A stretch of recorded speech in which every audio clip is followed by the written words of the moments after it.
Anything goes today. We're having an anything goes pork spare rib. So if you're a bit of a rib lover, I say have a play with what you got in your tucker box and see what you can come up with.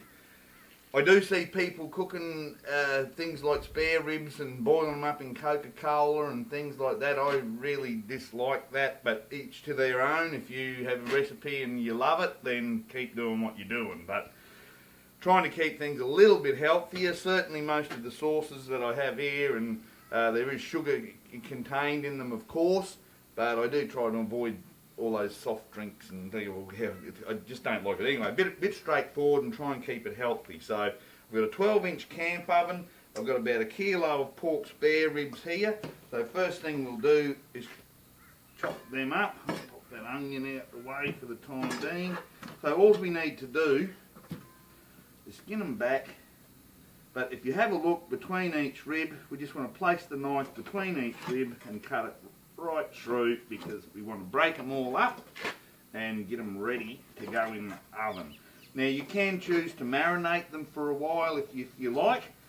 Today we're not going to bother about that because I do want to put it over you. Not a real need, but you might find you get things a bit better. So pretty much all we're going to do is cut this up.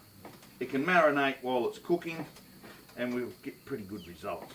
Anyway, I don't get too many complaints about this one around the campfire, I can tell you that. Okay, we'll bring that onion out. We'll drop them back in the bowl there. I'm going to dice up this onion nice and fine. Okay, so in half, and just like that will do. So just cut that up nice like that, fine and dandy.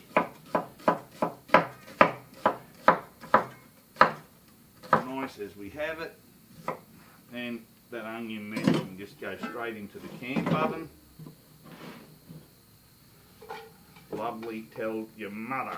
Righto, so onions are in. The ribs can go in now as well if you like. That can go in the sink. We'll want a little bit of water from there. Now, these are a few of my favourite things. You could nearly write a song about it. Okay, bit of leftover, what do you call it? Bit of leftover pineapple juice. Okay, that can go in. I've got a few sesame seeds here. I'd say around about a tablespoon. Something like that. They can go in. Now, one of my favourite things is cranberry. I love the flavour. So a nice healthy dob of that, and that should put a bit of sweetness through. Righto, so that's probably about 2 tablespoons. And we're going to go on with a couple of tablespoons of barbecue sauce. So there's 1, 2. You've got to put chilli in it. I do like that bit of zap in things like this. So we've got a hot chilli here, a fountain hot chilli. And again, a couple of tablespoons of that. And there's 1. And there's 2. Lovely. Oh, it's looking good already. Balsamic vinegar.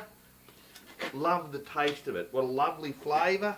And I'm assuming that the vinegar will help that marinade get through. So 1, 2, and we'll go with 3 good tablespoons of balsamic vinegar. A good old Aussie favourite is Worcestershire sauce. Some things that you struggle to say. One of them's sorry, the other one's Worcestershire sauce. Righto, so again, we want a heap and helping of that. So we're going to put 3 tablespoons of Worcestershire sauce in there as well. Lovely.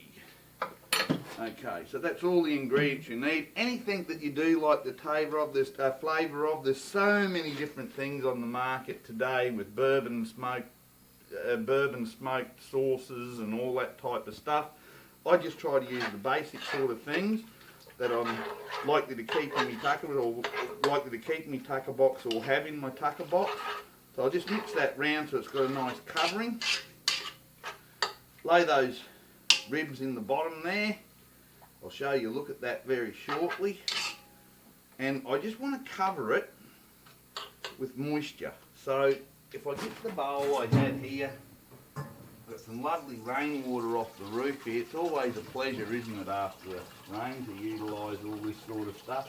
So that's probably around about a cup and a half to 2 cups of water can go in there, and as you can see, that's about covered it. Now, several different techniques, as a lot of you know, or the people whom out there that do know Ranger Nick, you know that I'm pretty lazy. I like to put things in the oven, set them and forget them. So that's what I'm going to do with this one, rather than boil it down, take them out, strain the fat off, do all the messing around. This is going to come to the boil, and I'm just going to let it reduce. So I'm going to bring it to a boil, let it simmer until I've got that reduced right down to a nice sauce. We might give them a bit of a stir to check them halfway through, but basically that's it done. So bring yourselves over here and have a bit of a look in the camper. So there you are. So just cut up, chucked all in there, all the ingredients, a little bit of water so that it can stew away there for a while as it reduces, and that will reduce down to a nice sweet sticky sauce. We'll just get our charcoal briquettes organised. So Hotshots are a great briquette to use. If you want to know more about them, just visit YouTube. You'll find explanations on lighting the beads and how to use them, how many to use. So we'll drop them in there. I won't need that many.